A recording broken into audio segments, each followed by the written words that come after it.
the Spirit Sessions podcast.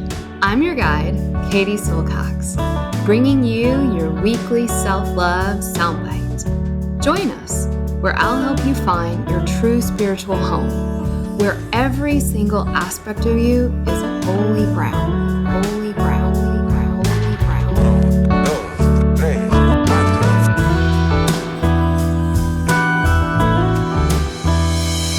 This is a Spirit Session podcast with Katie Silcox. Venga chicos, empezamos. 5, 4, 3, 2, 1, 0. All engine running. Liftoff. We have a liftoff. Hi everyone, Katie here.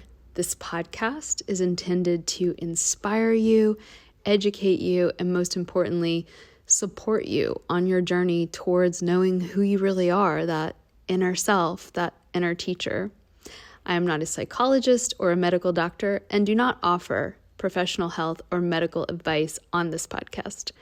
If you are suffering from any kind of psychological or medical issue, please do the right thing and seek help from your qualified health professional.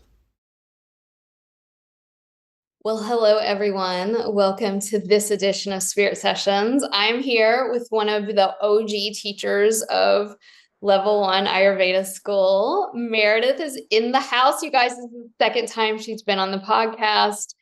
Meredith, how are you? Hi, Katie. I am doing well. You were just chatting that there's been a lot of travel in this Vata season, but I'm home this week and just really soaking in the vibes of being in my space and with my people. Nice. Yes. Well, today we are going to be talking about something that I think Meredith and I are both pretty good at, and I know I'm really passionate about, and it's one of the things that Ayurveda encourages us to do, which is to make the practices relevant for the time and the place and the people in which they're being presented. And so I think just to kind of frame the conversation for our listeners, Meredith and I have been in this quote world or industry or practice for decades. And one of the biggest complaints that people have about Ayurveda is that it's really obscure. It feels really complicated. There are lots of rules. There's a whole philosophical underpinning that you have to kind of really get. It feels really foreign. Do I have to eat Indian food? Do I have to become a vegetarian? Do I have to believe in Hindu gods? There's this whole deep misconception, perhaps rightfully imposed upon the public, that really divorces itself from the original principles of Ayurveda, which is the practice for everyone because it's the way that nature is for all humans. And so maybe before we get deeper into some of the ways that we can make Ayurveda relevant and modern for us, Meredith, do you find that to be the case, that people have sort of a little bit of a block around even approaching, or I guess the word is an intimidation around Ayurveda? 100%. And, I think it's interesting when I talk to people about what I do, or with the clients that I work with in general, I would say a lot of the people that I work with actually come to me to kind of heal their relationship with Ayurveda because they've just are having this very unhealthy relationship with the practices, or they feel that they're not doing it well enough. I mean, we know, both being very strong Pitta ladies ourselves, that a lot of the people who are drawn to these practices are super Pitta in nature. They want to do everything perfectly and by the book. And I think I tend to attract people in that boat because that was very much my experience when I first engaged with Ayurveda. It was initially this honeymoon period, and this is wonderful, and I'm doing all the things. And then life sets in, and I wasn't doing it 100%. And then I wanted to throw it all out the window. But then I noticed the shift. And so it was how do I come into this healthy middle path, middle way of all of it? And so many of my clients have just gone to these extremes, working with other practitioners or just reading books and trying to do it on their own, that I feel like a lot of what I'm doing is kind of swinging the pendulum back towards the middle and helping people to make it approachable and to realize that these are tools and paths of liberation, not things that should, bind us towards any kind of dogma or take the joy out of living. Like so many people, like Ayurveda is sucking the joy out of their life. And it's like, that is not what I think that the title of the podcast just happened. Yeah, you and I share this so much. Like I was the same, like wanting to do it all perfect, then throw the baby out and all the bathwater with it and like then get the baby back, right? And what I'm now where I am with it, and like if anything, in terms of like the Shakti School staff, like if you were probably had a hidden camera on all of our staff members, I would be the biggest like F up when it comes to like doing all the routines perfectly. But I definitely, my heart is so on fire for the spiritual work of Ayurveda. And the more I do that spiritual work, the more I realize, wow, like none of these practices matter if you aren't in the spirit behind the practice. And then I like need to kick my ass and like do an abhyanga and like put oil on my body and like stop eating like Five Guys French fries and ketchup, but like my point with all that is to say the Sanskrit word that comes to mind, and maybe this you will speak to it, Meredith, because I know this is like what you're all about, and that is like the bhavana behind it. Like what's the feeling tone or the mood or the emotion behind what you do? And I was telling someone this morning, like if you go to the gym because you love this life and you understand that this is this rare sacred opportunity to practice to get liberation, and you go to the gym to build your mamsa dhatu or your strength because mamsa is youth or muscle is youth, and you go because you want the strength to be able to liberate yourself, that's very different than going to the gym because you want a tight ass and you feel ugly and chubby and your cellulite and your butt looks big or whatever your words are in your head, that like self-loathing. Those are same action, very two different bhavanas.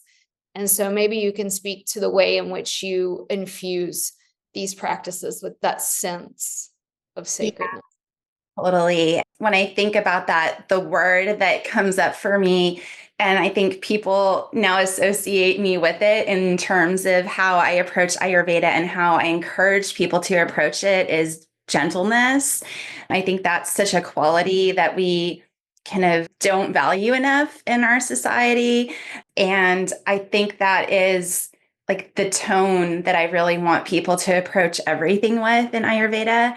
I do a lot of cleanses, and when I take people through the cleanses, every time without fail in our final session, when people are sharing, they're like, this was so gentle. This approach is so gentle. I never knew cleansing could be so gentle.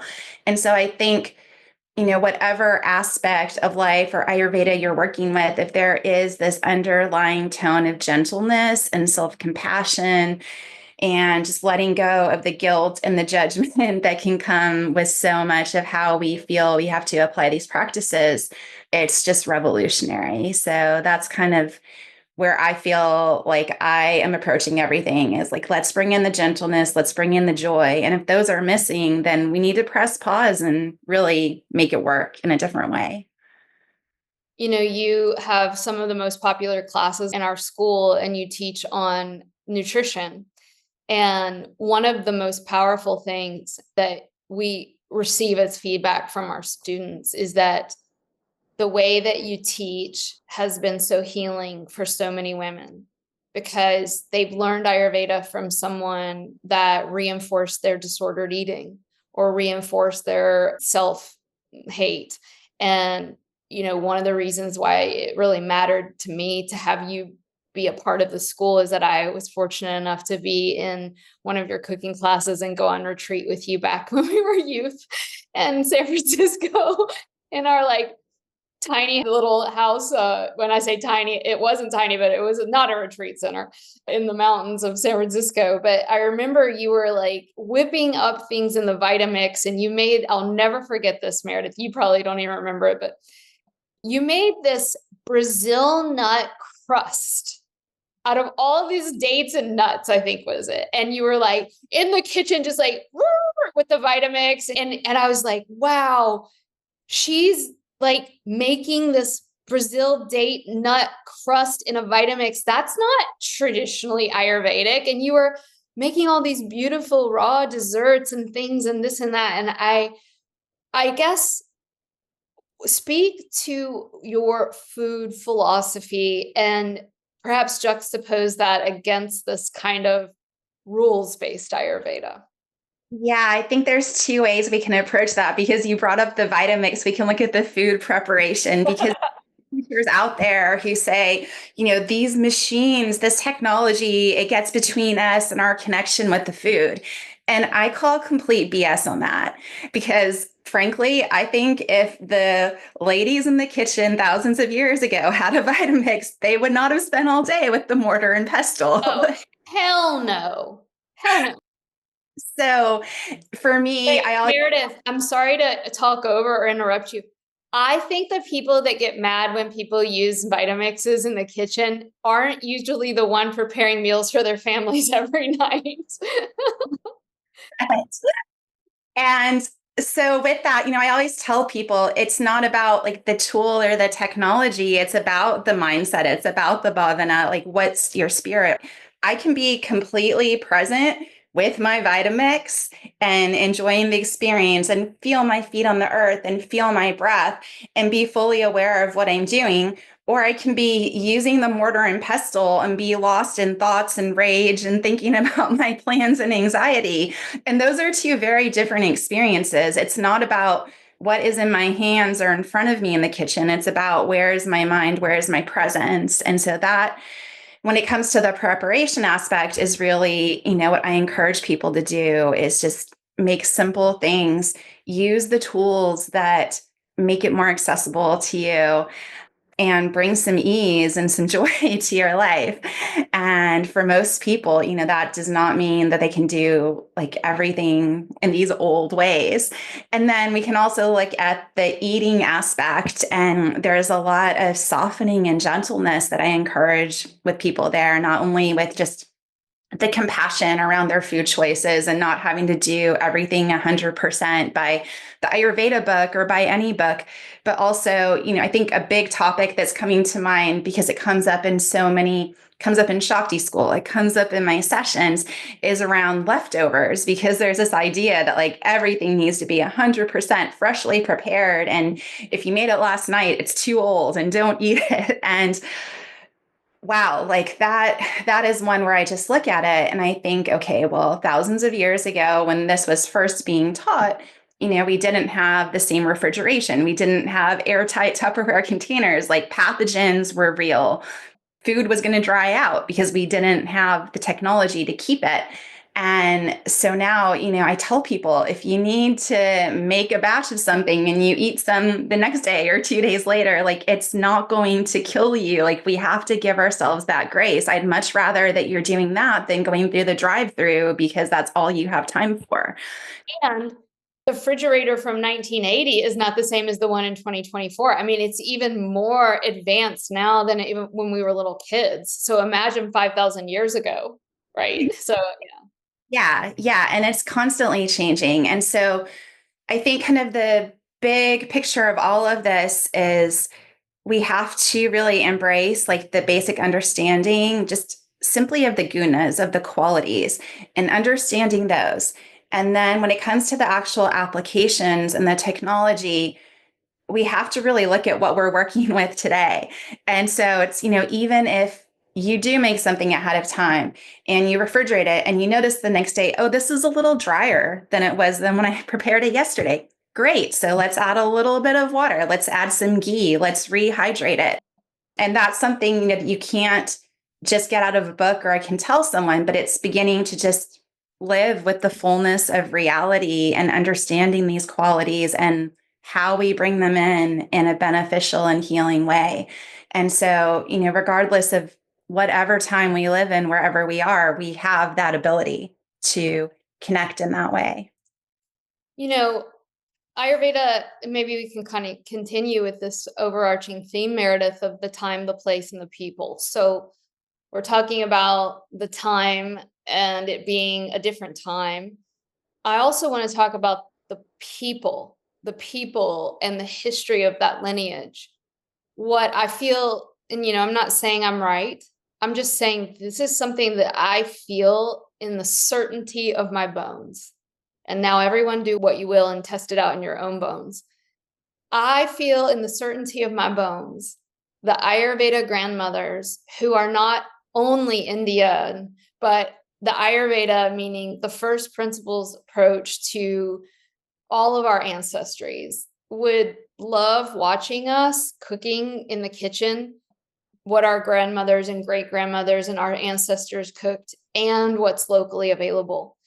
For me, when I think about all of the women that go to Shakti School, this, Meredith, like they're from all over the world. And it's so exciting when they'll bring in like, oh, I'm from Iran and here's what my grandmother made. And we're all so excited to see this recipe. Or I'm from Mexico and this is soup with chiles and cacao. And like, we're all so excited to learn about that. And then as you learn about, your Italian grandma and what the oregano and the basil, and as you learn all of these traditions, you realize that, oh, wow, I have the tools now to be able, like you mentioned in the gunas, to be able to understand what chile and cacao do in our body. What do? They heat us up, right? And what mint and cucumber, whether you're from Greece or India, what they do in the body, wow, they cool us down. And so to be able to track your lineage and then enjoy from all lineages. I am so anti this idea that proliferated in our culture as of late, that you only can cook from your ancestry. Like, I get that we needed to have a grommet, I call it, where it was like, oh, honor your lineage, dude, and don't appropriate mine. But beyond that, please, can we move? Like, the joy that comes from learning your neighbor's grandmother's recipes, and respectfully so. And so maybe can you just speak to your experience of Ayurveda as a universal approach to cooking from all culture? 100%. Yeah. It kind of kills me when there are people out there sharing Ayurvedic recipes and they're all Indian and people just like miss the boat on that. And they think, well, I don't want to eat dal for the rest of my life. But yeah, I think that's again getting to those basic qualities and then applying them as relevant. And it's beautiful. I love to travel. And every time I travel somewhere and I see just the local cuisine and I've cooked with grandmothers. I'm thinking about being in Morocco, for example, and seeing the way that they were combining things and kind of they touch on like the 6 flavors without delineating the 6 flavors. But that is kind of just the essential savory and sweet and everything happening.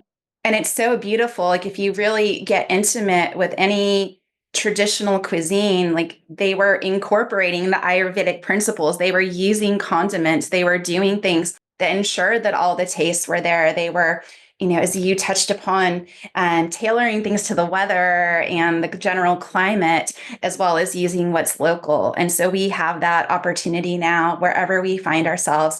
And we have, thanks to technology and the internet and these ways that we get to be in relationship with one another, we can integrate things from other cultures, as you said, respectfully, and make them our own. I just shared this quote with somebody yesterday. Dr. Laud says, cooking is looking.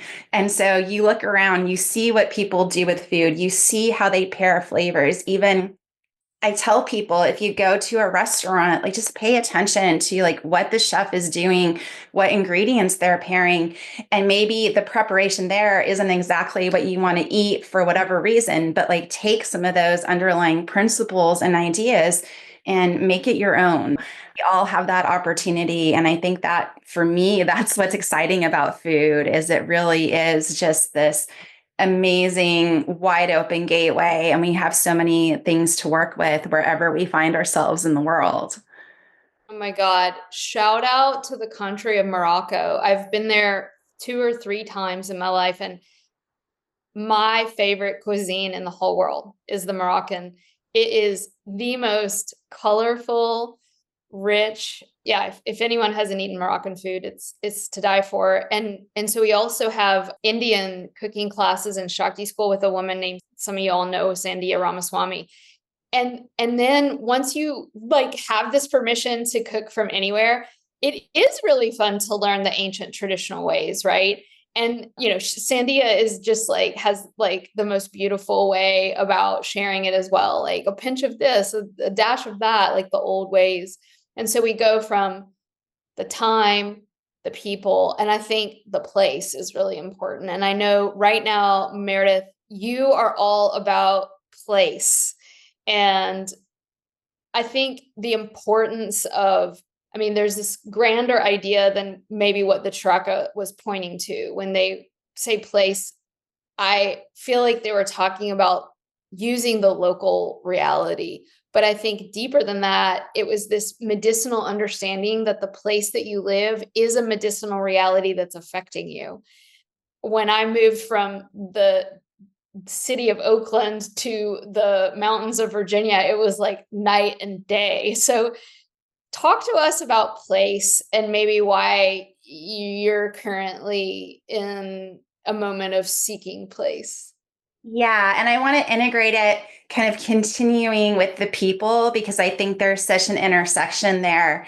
So if we think about just the aspect of how we're living and the people that we're living with today, where so many of us are living in these nuclear families in our little bubbles or living alone as single women and men. And that is such a different reality than how people lived when these teachings were first being shared, when people were in more communal environments and sharing the load of daily life. And especially with food, I tell so many of my clients who just feel like they're drowning under the weight of food preparation that, we're only in the first few generations of people and women mostly who are finding ourselves in the kitchen, having the responsibility to make 3 meals a day for this small set of people and not really getting relief or breaks in sustainable ways that feel good for us. So that kind of begins to inform then my personal quest for finding the place that I really want to be on. I've been on it now, it's like, feels like decades, but in earnest, like 7-year search. My husband and I have really had this desire to return to some sort of more communal way of living. And since my son was born 3 years ago, it's even more deep. And I often feel just in my bones this longing, this ache. It's like, I know we're not supposed to be living this way. And I've never lived in these other ways. I've never even since childhood, like lived in the same state as my family. So I've kind of always just been flying solo. But I really know like we're not meant to live in this nuclear, separated, isolated way. And I want my son to grow up having the freedom to roam and to be able to play on the streets and pop into people's houses and do the things that I feel like we even had like in the 80s when we were growing up. So we have been on this search. We've looked at co-housing models. We were just in Costa Rica looking at communities down there. We've looked in Italy, and it's really hard. Like there are people who are feeling this call, but there's so many structures and barriers to really making this sustainable in places that we really want to be, quite honestly. Like we're not ready at this phase in our life to just like be totally on the mountaintop away from everything. Like we want to have proximity to airports and seeing our family. And so, with that has created this whole search. And at the same time, as we think about place, I live in Santa Monica, California right now. It's an amazing place to be in many ways, especially for the food that we have access to. And so I just find myself waking up each day and just being grateful for like the space that I'm in, for the place that I'm in, being in a place where there's so much food growing abundantly.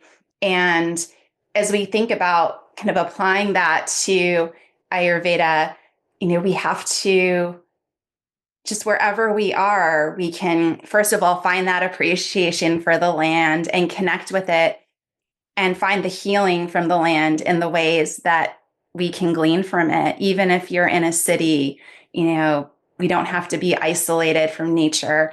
Or thinking, I had the realization as I was driving earlier this morning, just like here in LA, we don't really have traditional seasons, but we do. They're just conveyed in different ways. And so much I find about Los Angeles seasons is about the light and the quality of the light. And I was just appreciating like the midday light right before this call that we only have in this specific way in the winter. And I think that's something that people often struggle with too with Ayurveda is, if you don't have the traditional seasons, sometimes you're like, well, I should be doing this. Like for us here in LA, often it's in the fall, like it's still very hot here. So people are like, well, I maybe don't need to bring in all the vata pacifying things. And it's, well, first of all, it's slowing down to actually acknowledge that there are these shifts happening. So you have to get a little more subtle. And then it's also, okay, well, you have to also be with your reality. And it might mean that you're drinking the coconut water into October or whatever it may be. There's so many aspects. And we have to remember too, if you're looking at like the very traditional like text teachings or descriptions of weather and seasonality in place, like India has a very unique climate with the monsoon pattern. And so it's not always perfectly applicable to take the 6 season system that actually comes from Ayurveda and like directly overlay it onto North America or Europe or wherever you are. So there's that distinction too that has to be acknowledged in this conversation. Yeah, I'm thinking of the Indus Valley and I'm thinking of the north of India because the south of India is like a completely different country. And the seasonality must have come from northern. So I think you should move to Virginia and come here because we have 4 very distinct seasons and you should move down the street from me and we can start, as you were talking, I'm like, I have that longing too. And I've actually been in, and I think you and I personally had this discussion, but like, then you get into like the idealization of communal living. And then you hear these horror stories of like people living in these communes. And like, I have a really close friend that grew up here in Virginia, not far from here in a commune.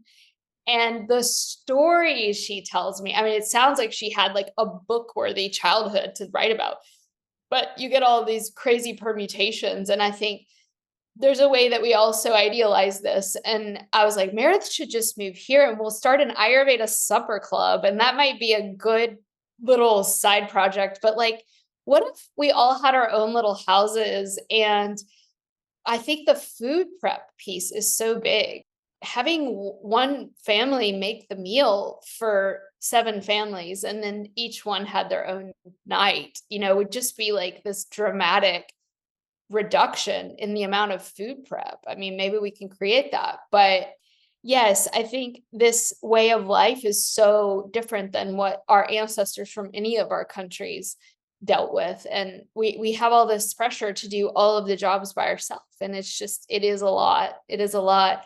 For the women listening, what do you think is, and I get this question when I go on podcasts and I'm just like, oh, come on. But like, if someone out there is listening that is new to this, what would you say is like, okay, where do I start if I want to maybe not learn the perfect Ayurveda way, but maybe just starting off learning to cook for myself or be more, quote, Ayurvedic with my cooking? What would be the first thing? Where would they start besides reading your book and joining Shakti School? It sounds maybe cheesy, but it would be just pay attention. Just start to cultivate via your attention a relationship with the basic elements. I share this practice in Shakti School and we talk about the kitchen basics. It's like every time you get in the kitchen, just pause for a moment, feel your feet on the earth, feel your breath, wash your hands, feel the water, light a candle or light the stove, acknowledge that fire, and just feel the space of your home, of your heart, and begin to cultivate that relationship with the elements and just begin to center yourself, pay attention to what you're doing in the kitchen, and don't try to make it perfect. Just be really curious. I think curiosity is so much more valuable than perfect technique or balancing your flavors perfectly for the doshas.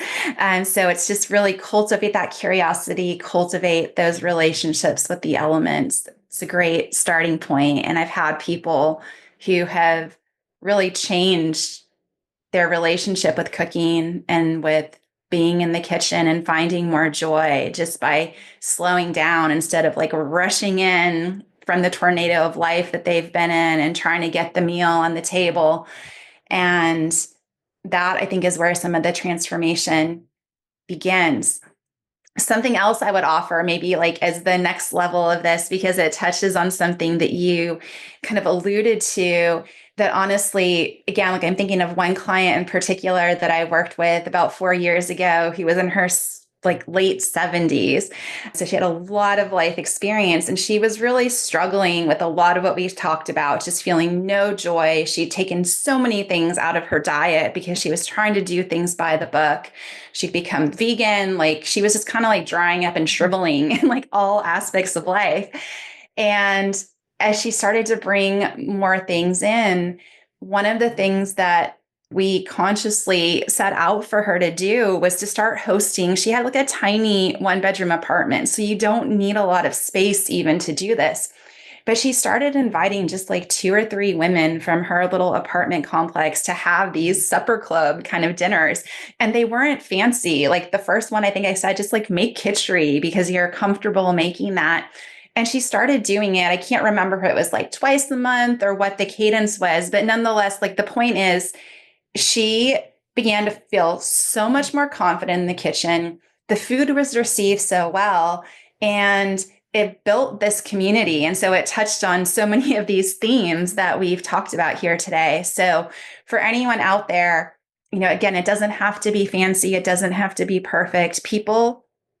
We live in a society right now where people, especially women, are just undernourished. And they just need to like receive that warm gift of intentionally prepared food that contains a lot of love. And I will share, I was at a retreat yesterday cooking, and I made some homemade chai, and I had a woman weeping because she said, like, you did this for us. Like nobody ever does something like this for me. And so I'm just going to say to your listeners out there, there are a lot of women in your life, and you might be one of them too, listening to this, who just needs to get that warm cup of chai. It might not even be a meal. Just make a tea day.